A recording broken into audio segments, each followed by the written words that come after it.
반갑습니다. 한 주간 잘 보내셨나요? 네. 오늘은 우리 중덕부 세례식 있습니다. 자, 밑에 2부 예배 때는 다 본당으로 내려가서 듣도록 하겠습니다.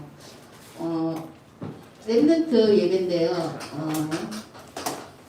랩런트들이 가져야 할 힘.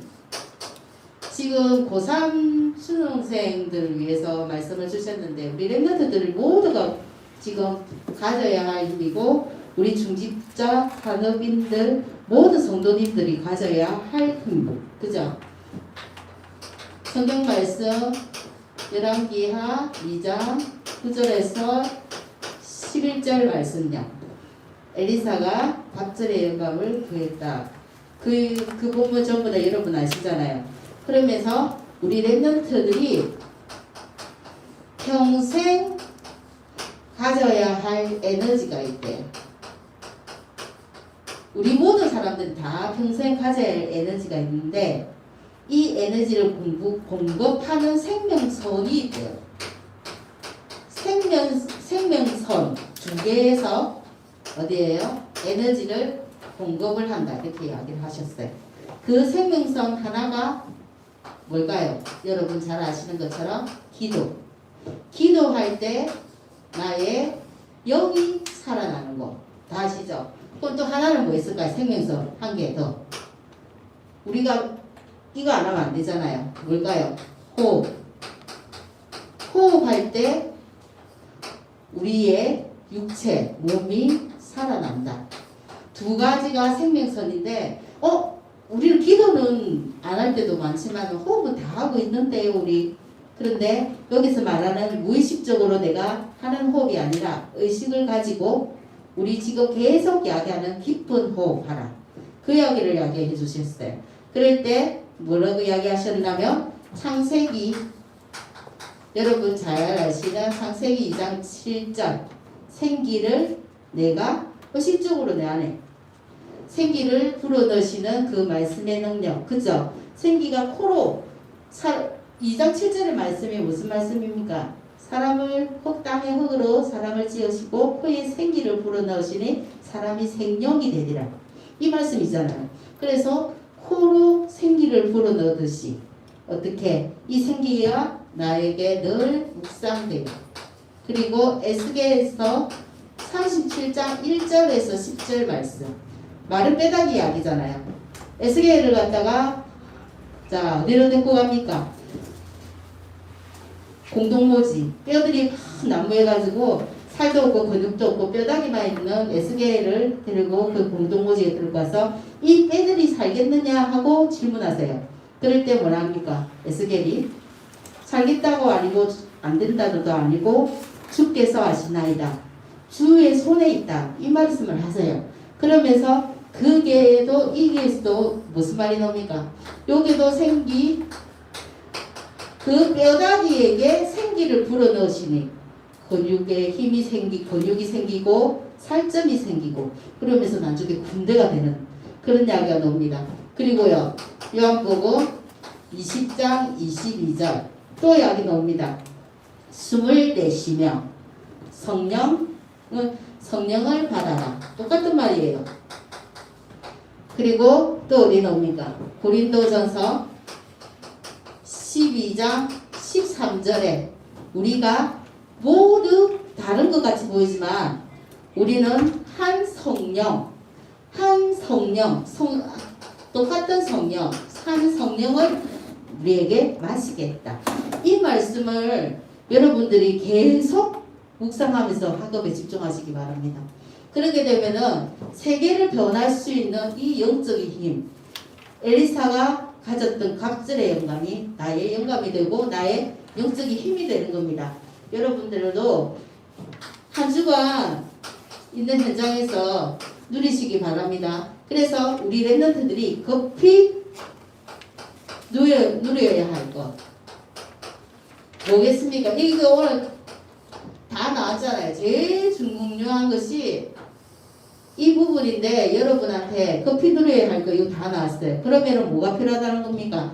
우리한테 제일 필요한 것이 학업을 하면서 순간순간 중간중간에 깊은 기도가 필요한 거예요. 깊은 기도를 하면서 어떻게 해요? 내가 지금 무의식적으로 하는 호흡이 아니라 의식을 하면서 들숨날숨을 하면서 깊은 호흡을 가져라. 선생님은 깊은 호흡을 언제 하냐면요. 무슨 말씀을 듣다가 안 그러면 내가 지금 밖에 나가서 일을 사역을 해야 되겠구나. 그런데 피곤을 좀 해. 아침 새벽부터 새벽기도 해가 피곤할 때 깊은 호흡을 하면 정신이 맑아져요. 여러분도 학교 가서 수업과 수업 사이에 쉬는 시간 있잖아요. 그 시간에 깊은 호흡을 의식적으로 한 서너 분만 뱉어보세요. 그러면 어떻게 해요? 정신이 맑아지는 걸 여러분이 체험할 수 있어요. 그리고 그 기도할 때, 의식적으로 기도할 때 뭘 해라고요? 이 말씀에 깊은 묵상, 의식적으로 10분이라는 쉬는 시간에 충분히 할 수 있어요. 한 3번만, 너무 힘들어요. 그럼 3번만 하시면 정신이 맑아지면서 하나님이 나한테 임재하는 것을 체험할 수 있어요. 그래서 우리 렘넌트들이 커피 누려야 할 것 이 3가지 이 말씀으로 해야 돼요. 왜? 지금 우리는 중등부잖아요. 그러면 고등부에 가서 더 여러분 스트레스인 학업을 해야 돼요. 공부를 해야 돼요. 10시까지 안 그러면은 그 10시 이후에 또 학원을 다녀야 되고 집에서 또 온라인으로 자체적으로 공부하는 친구들도 있고 그래야 되는데 이 힘이 아니면 그 학업을 뛰어넘을 수 있는 힘이 없어요. 우리한테는 어떤 힘도 없어요. 하나님 주시는 영적인 힘을 공급받아야 모든 걸 할 수 있대요. 왜? 우리 렘넌트들은 장기적인 선택을 해라고 말씀해 주셨어요. 자, 지금 당장 우리는 뭐예요? 점수 평균 몇 점 올리려고 막 공부해요. 그죠? 근데 렘넌트들한테 장기적인 것을 선택하라 하시면서 그래서 이야기해 주신 게 서밋 타임이에요. 지금 우리가 계속 이야기하잖아요. 자, 서밋 타임 시간에 뭐 하냐면 하나님이 주신 그 잠깐 1분 내가 지금 집중이 안 된다 이렇게 할 때 서밋 타임을 통해서 창세기 1장 27절 하나님의 형상이 어디에 있어야 돼요? 내 속에 임하기를 기도해야 돼요. 묵상해야 돼요. 그리고 어디에요? 히브리서 4장 12절 살아있는 말씀이 내 영혼 속에 임하기를 기도해야 돼요. 그거 할 수 있잖아요. 그러면 서밋 타임을 가지고 짧게 가지면 우리가 가는 길은 무슨 전략이기 때문에 세상 사람들하고 아닌 세상에 우리 친구들 렘넌트들 아니고 서밋 전략이라고 있어요. 서밋 전략. 서밋 전략은 뭐냐면요. 지금 당장 10점, 20점이 아니라 하나님이 주시는 나한테 주시는 뭐가 있습니까? 최고의 파트가 있대요. 파트랑 전문성이겠죠. 내가 제일 잘할 수 있는 파트, 전문성. 이것이 서밋 전략이래요. 지금 당장에 학원 다니면서 3번째 그러면 서밋 응답이 따라온다고 했습니다. 서밋 응답이 어떤 응답일까요? 여러분 지금 공부하면서 공부가 잘 안 돼요. 학원을 보내주는데 학원에서 성적이 잘 안 올라요. 학교 가도 성적 그죠? 평균이 몇 점이냐 몇 점 올랐냐 그리고 학원 가도 성적 올리라고 이야기합니다. 옛날에 선생님 다닐 때는 열심히 잘해가지고 성적이 좋아가지고 좋은 대학을 가는 게 답이었어요. 어떤 친구가 성적이 좋아서 서울대 가면은 자기가 원하는 과에 가면 되는데 성적이 안 돼서 근근히 어떻게 해요? 서울대 가서 그 대학 학교를 간다는 거예요. 학교를. 우리 렘넌트들은 혹시 그런 경향이 있지 않은가? 내가 원하는 파트가 아니라 어떻게 해요? 내가 원하는 대학을 가는 게 아닌가? 그 생각을 해보시라고 이야기하더라고요. 그러면서 어떻게 해요? 그 점수를 가지고 점수에 맞게 우리 친구들 점수에 맞게 조금만 낮춰가지고 다른 학교 밑에 학교를 갈 수 있는데 어떻게 해요? 과를 무시하고 좋은 학교를 선택하죠. 그럼 과를 무시한다는 것은 내 전문성 달란트를 무시한다는 거예요. 학교를 짓는다는 거잖아요. 그래 되면 나중에 어떻게 해요? 사회에 나왔을 때 전문성이 있을까요? 없을까요? 학교만 보고 갔기 때문에 전문성이 없다는 거죠. 그렇게 이야기하시면서 옛날에는 선생님 때는 서울대 나오면은 전부 다 어떻게 해요? 좋은 학교이기 때문에 취업이 잘 되는 시대였다. 근데 지금은 서울대 나와가지고 전문성이 없으면 어떻게 해요? 여러분들 우리한테는 서울대가 전부 다 원하는 대학이고 최고의 대학이잖아요. 지금 우리. 그런데 그 대학에 나와서도 내가 전문성이 없으면 사회에 나가서 발 걷고 어떻게 살아남을 수 있다? 없다고 이야기하셨어요. 지금은 전부 다 전문성 시대예요. 여러분 아시잖아요. 옛날에 먹는 거 하나 잘해가지고 성공하는 사람 있었어요. 근데 여러분 아시죠? 유튜브 보니까 먹는 거 하나 잘해도 엄청 성공되어 있는 사람 있는 거 반면에 옛날에 내가 아는 공부가 별로 달란트가 아닌 것 같은데 운동하려고 해. 야, 그 쓸데없는 운동을 왜 해? 부모님도 그렇게 이야기해. 공부해라. 근데 지금 운동 잘해가지고 성공한 사람 있어요, 없어요? 있잖아요. 최고 선수 누구 있어요? 제가 좋아하는 선생님이 개인적으로 좋아하는 손흥민. 자기 잘하는 전문성을 가지라고 이야기를 해요. 여러분한테는 안 되는 것 같이 보이지만 부모님들이 이야기하시는 점수, 선생님들이 이야기하는 점수, 학원에 갔을 때 이야기하는 점수, 그 점수도 중요하다. 그러다 점수가 중요 안 하다고 이야기는 안 했어요. 그 점수 속에서 썸의 응답은 하나님이 주신 나의 달란트. 그렇죠? 그러면은 여기서 전문성을 여러분이 가져야 돼요. 내가 가장 잘하는 것이 뭔지 모를 때는 이거 누리면은 기쁜 기도와 호흡과 묵상 속에서 하나님이 답을 주세요. 지금 내가 제일 잘하는 게 뭘까?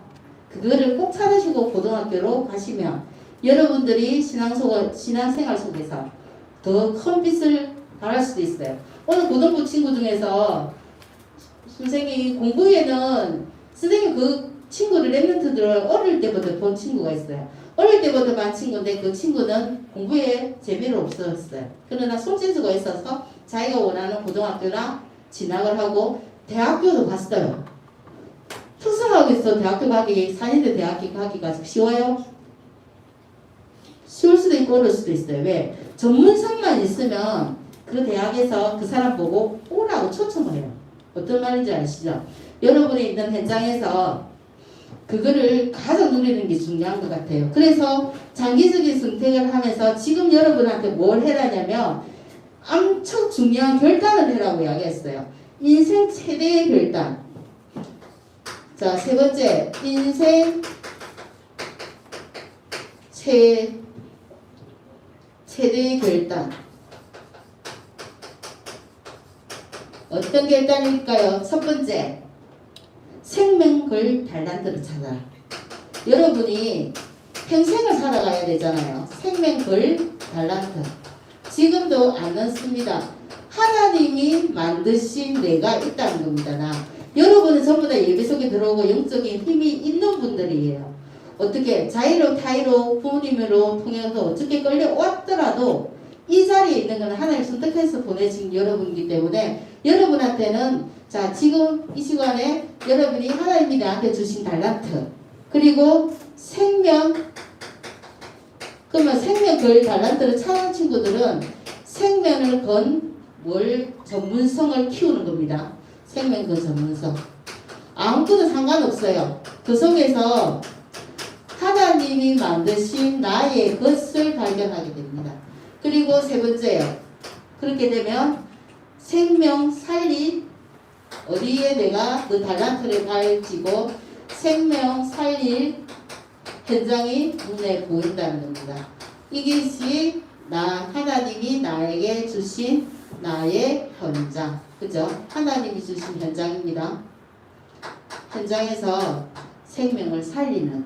그래서 하나님이 여러분한테 달란트를 주시고 달란트한테 전문성을 투입하셔서 생명을 살려야 되기 때문에 여러분한테 달란트를 주실 수밖에 없어요. 전문성을 주실 수밖에 없어요. 잠깐 뭐 했는데요? 이거 누렸는데 하나님은 다 주세요. 여러분들이 이제 방학도 오고 또 새년도 또 진급도 하고 이런데 이 속에서 여러분한테만 주신 달란트 꼭 참으시기 바랍니다.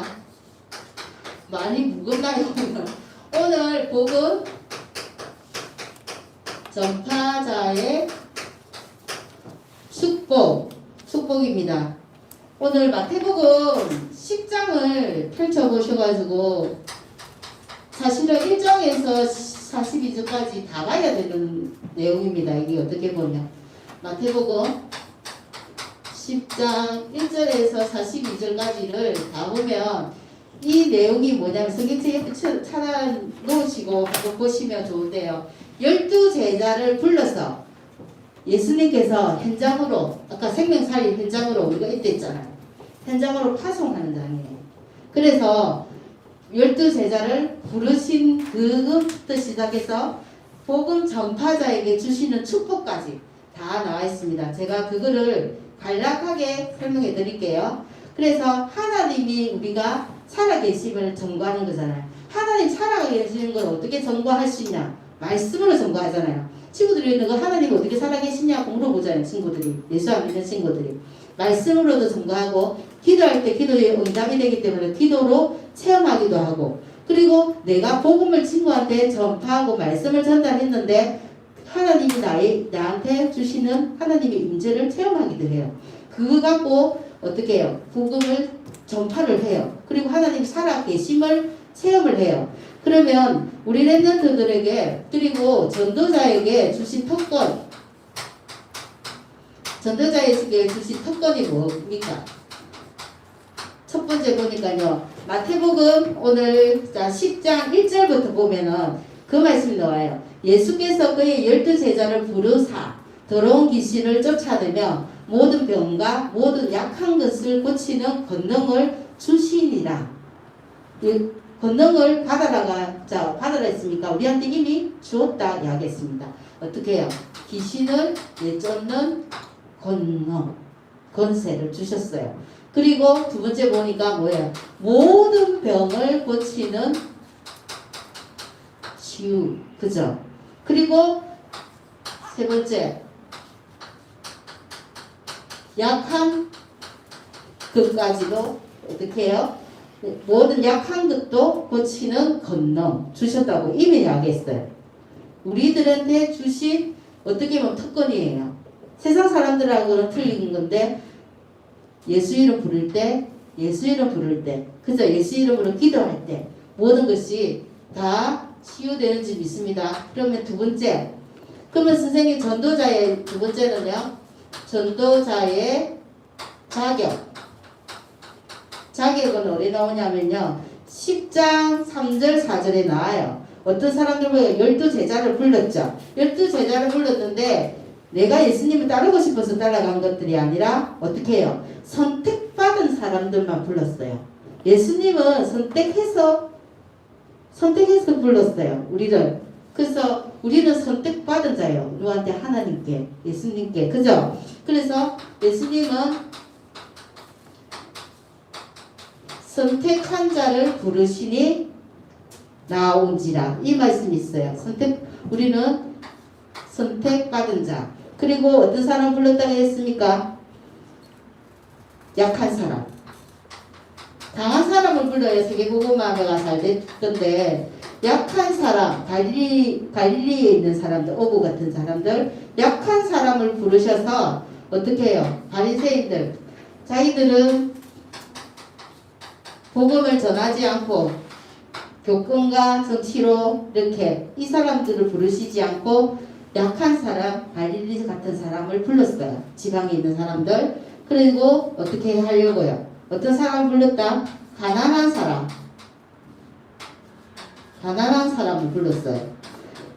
부자인 사람을 부르면 전도하기도 쉽고 이럴 텐데 가난한 사람을 불렀어요. 헤롯 당처럼 권력 있고 가진 거 많고 이런 사람들을 부르지 아니하시고 없는 사람을 부르셨어요. 왜 그럴까요? 고린도전서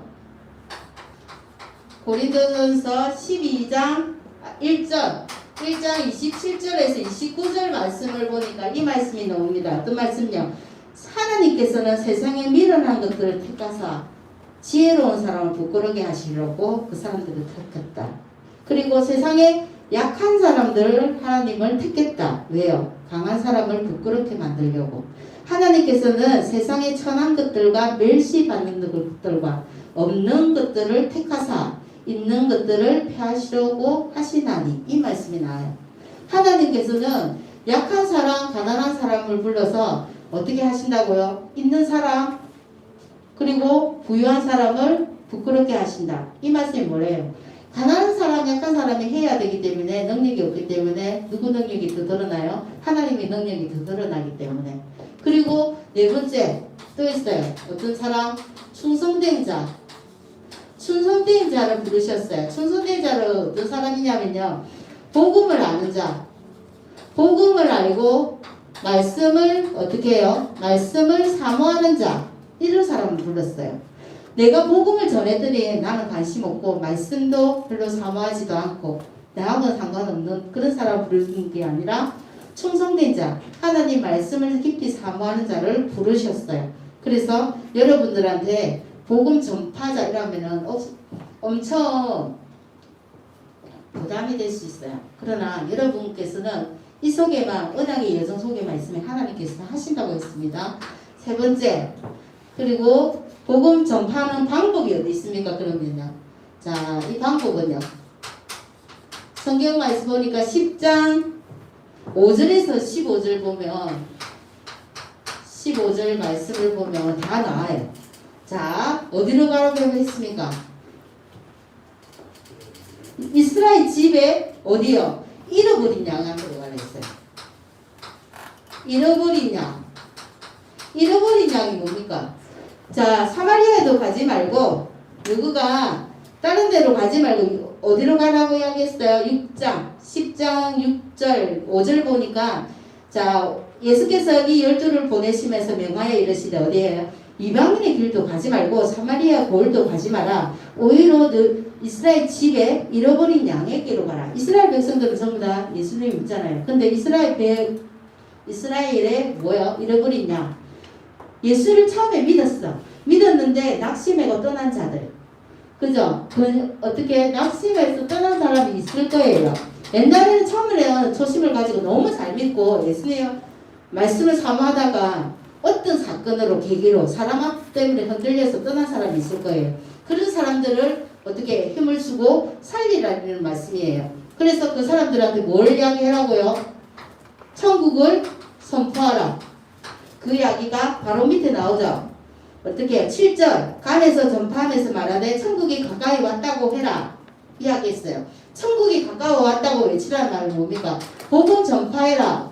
복음 전파하라는 말은 뭡니까? 하나님 나라를 설명해줘라. 하나님 나라가 임하면은 모든 흑암이 무너지고 천국이, 내가 있는 곳이 천국이잖아요. 그래서 천국을 선포해줘라. 그리고 8절에 보니까 그 말을 놉니다. 병든 자를 고치고 죽은 자를 살리고 나병한 자를 깨끗하게 하고 귀신을 내쫓되 너희가 거저받았으니까. 그런 권능, 병자도 고치고 죽은 자도 살리는 그런 권능을 우리도 돈 받고 우리가 받았습니까? 아니잖아요. 예수 이름 믿을 때 우리가 이미 그 권세 권능을 받았어요. 우리도 믿음으로 말미암아 받았기 때문에 그 사람들한테도 우리가 거저 받았으니까 어떻게 하라고요? 거저 주라. 거저. 공짜로 줘라. 물린 자를 해방시켜줘라. 그리고 네 번째 9절 보니까 또 말씀 나와요. 그리고 너희 전대가 뭡니까? 지금을 말하면 지갑이겠죠. 금이나 은이나 동을 가지지 말라. 너희들이 생활도 염려하지 마라. 이 생활까지도 누가? 하나님이 다 책임져 주신다. 어디 군복무에 가가 군복무하는 사람이, 군사가 오늘 뭐 먹을까 마실까 그런 거 걱정 안 하잖아요. 그처럼 여러분도 지금 마찬가지다. 공부하고 학원 다니면서 부모님 보내주시니까 그런 걱정 안 하잖아요. 돈 걱정합니까? 학원비 걱정하면서 학원 다닙니까? 그거 아니잖아요. 그래서 생활을 염려치 말라 이 말씀이 나요. 그리고 12절에 보면 그 말씀 나요. 그 집에 전도하러 가고 그 집에 가면은 어떻게 해요? 그 집에 들어가서 평안을 빌라. 축복하라. 축복을 빌어라. 내가 그 사람한테 축복을 빌어줬는데 그 사람이 나 안 받아 이렇게 하면 그 축복이 헛기 됩니까? 아니에요. 내한테 돌아와요. 그래서 선생님 저 정말 미운데요. 미운데 저 친구를 위해서 축복을 빌라고요. 그러면 축복을 빌어주면 그 친구가 미워서 축복을 빌어주잖아요. 그럼 그 친구가 나를 미워하게 되면 그 축복이 어디로 와요? 내한테 다시 돌아와요. 그래서 내한테 축복이 쌓이는 거예요. 그래서 그 축복이 미워하는 사람한테 계속 축복을 빌어보세요. 여러분이 어떻게 되는가? 여러분이 성령의 충만함으로 축복된 삶을 살게 될 것입니다. 그래서 박해를 네 번째요. 박해를 핍박에 대한 경고가 또 나와요. 핍박하고 그리고 너희들이 전쟁으로 나가면 박해하고 핍박이 반드시 따라올 것이다. 이 이야기도 이야기해 주셨어요. 왜냐하면요, 전도자들은 밖에 나가면 네가 어떻게 처신을 할 것인가, 이 처신 부분에 대해서도 설명해 주셨어요. 그래서 설명 16절에 보니까 뭐라고 나오냐면요, 너희들을 보내는데, 내가 세상 밖에 보내는데 내가 양을 1위 가운데로 보낸 것 같다. 그래서 어떻게 너희는 뱀같이 지혜롭게 하고 비둘기같이 순결롭게 해라 했어요. 비둘기는 어떻게 해요? 훈련을 잘 받아도 단순해요. 평화를 상징하잖아요. 그래서 비둘기는 훈련받은 데를 임한 자예요. 어떻게 보면 동물이에요. 그래서 비둘기처럼 순결하고 뱀처럼 지혜롭게. 뱀은 어떻게 소리를 잘 안 내잖아요. 어느 순간에 뱀이 옆을 지나가도 소리가 안 나요. 그래서 뱀처럼 지혜롭고 비둘기처럼 순결하라고 하면서 전도자의 처신을 이야기해줘. 이 부분이 16절이니까 나옵니다. 그래서 여러분들이 뱀처럼 지혜롭고 비둘기처럼 순결하라. 그리고 박해에 대한 경고도 나왔어요. 박해 두 번째. 그럼 박해는요? 박해에 대해서는 어떻게 할까요? 박해에 대해서는 18절에 보니까 이 말씀이 나옵니다. 너희들이 또 나로 말미암아 총독들과 임금들에게 끌려가서 그들의 이방인들에게 뭐 한다고요? 채찍질도 당하고 회당에 들어가서 이야기할 때마다 핍박과 박해가 있을 것이다. 그거는 이방인들, 다른 사람들한테 뭐가 되게 하기 위해서 이런 핍박을 받는다? 정거되게 여기서 앞으로 네가 나아갈 길에 정거, 하나님의 여러분한테 정거 주셔서 정의를 세워주시려고 정거 주신다고 분명히 나와 있습니다. 그리고 어떻게 해요? 너희가 밖에 나가서도 그 일에 대해서 말할 거, 나 말할 것도 없고 어떻게 말해야 되죠? 잡혔는데 그 사람들한테 뭐라 말하죠? 말할 것까지도 신경 쓰지 마라. 그 말을 이야기하고 계세요. 20절에 보면은 성령께서 말할 거, 말도 성령께서 가르쳐 주신다. 너희 안에 계신 성령님께서 이 말할 것도 다 일러주실 것이다. 그래서 박해로 핍박 두려워하지 말라. 왜? 두려워하지 말라 해야 될 이유가 뭡니까? 첫 번째, 감추어진 것이 드러난다고 이야기했어요. 우리가 아무리 잘못된 것을 감추려 해도 다음에는 엄마 아빠한테 잘못된 것을 감추려고 하면 여러분 끝까지 갑니까? 감춰지던가요? 안 감춰지죠. 엄마 아빠는 어떻게 그걸 잘 아는지, 내 속을 들어갔다가 나온 건지 그럴 때가 있죠. 너무 잘 알아요. 감췄다고 감춰진다고 했는데 감춰지지 않아요. 그와 마찬가지로 26절에 보면 감추어진 게 다 드러난다고 이야기 나와 있어요. 감추어진 것이 드러난다. 그죠? 드러나기 때문에 핍박도 끝이 있는 거예요. 잠시 사단이 우리를 공격하기 위해서도 그럴 수도 있어요. 그래서 감추인 것이 드러나기 때문에 그게 무서워하지 말라. 그래서 누구를 무서워해라고요? 몸과 영혼을 지옥에 멸할 수도 있는 누구? 예. 차라리 사람 두려워하지 말고 하나님을 두려워하라. 그분은 우리의 육체까지도 다 영혼의 지옥에 어떻게 26절 보면은 그 말씀이 나옵니다. 자,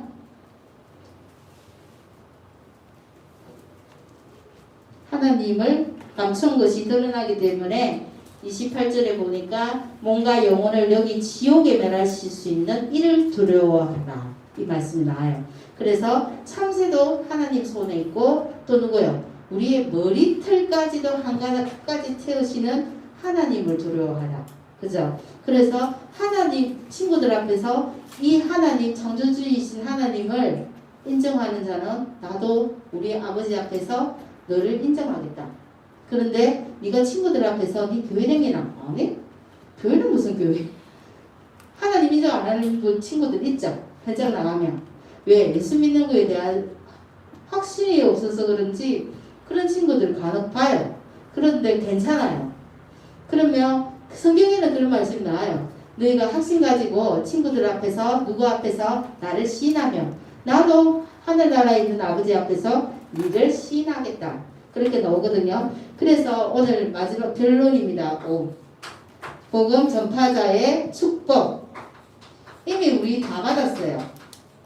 오늘 전도자의 복음 전파자. 여러분은 복음 전파 공부한다고 할 시간 없는데요. 아니요. 그 자체가 이걸 누리고 있는 자체가 전도예요. 여러분한테. 학업하면서 간간히 여러분이 있는 자리에서 말씀 묵상만 하는데도 여러분들은 복음 전파자예요.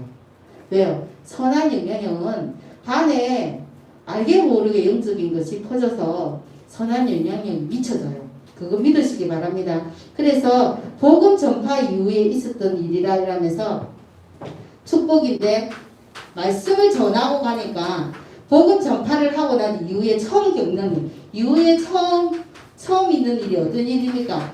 우리 랩런트 불신자 가정에서 우리 지금 선택받은 랩런트들을 지금 오잖아요. 엄마 아빠하고 같이는 안 오지만 왔어요. 왔는데 그 친구들 오고 집에 돌아가니까 누가 박해를 해요? 거의 가까운 내 가족이 박해를 해요. 니가 공부 안 하고 교회 갔더라. 니 교회 그런데 또 뭐 코로나 때문에 교회 갔더라 하면서 어떻게 그럴 수도 있어요. 그리고 옆에 있는 형제 자매가 내 박해가 될 수 있어요. 성경은 그것까지도 야기해 주시고 계세요. 그렇죠. 가까운 사람 핍박이 있는데 기다리라는 거예요.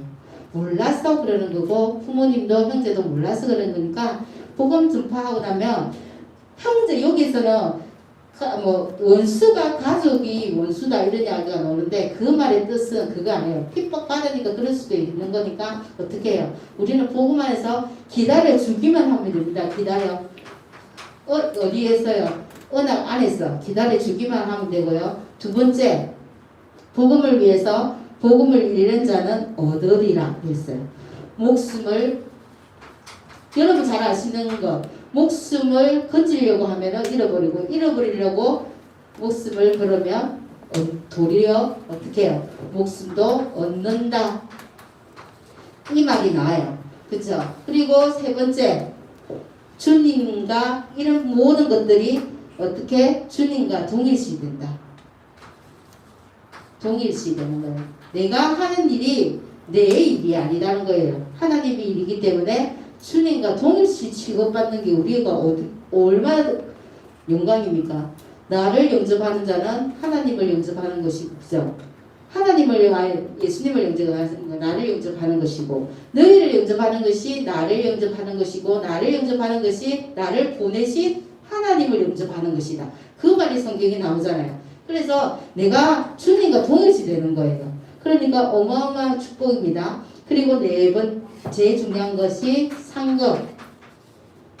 우리 여러분 상 좋아하잖아요. 하나님이 전도자에게 주시는 상급입니다. 어떤 상급입니까? 너희가 선지자의 이름으로 선지자를 영접하면 선지자의 상을 받고 의인의 이름으로 의인을 영접하면 의인의 상을 받는다. 그리고 그 사람을 위해 제자들을 위해 전도자를 위해서 냉수 한 그릇을 대접했는데 그 상까지도 상급을 잃는다 안 잃는다? 잃지 않는다. 예수님의 하나님의 상급의 보상은 최소 30배, 60배, 100배. 그거 꼭 잊지 마시고 현장에서 한 주간도 여러분이 누려야 할 것 절대 잊지 마시기 바랍니다. 기도하겠습니다. 하나님 감사합니다. 한 주간 동안 우리 렘넌트들에게 말씀의 능력, 기도의 능력 임하게 하여 주시옵소서. 어디를 가든지 하나님과 늘 소통하게 하시고 엘리사에게 주셨던 갑절의 영감을 가지고 이 영적인 힘을 가지고 학업에도 도전하게 하시며 세상 살리는 주역으로 서게 주님이 축복하여 주시옵소서. 예수님의 이름으로 기도합니다. 아멘.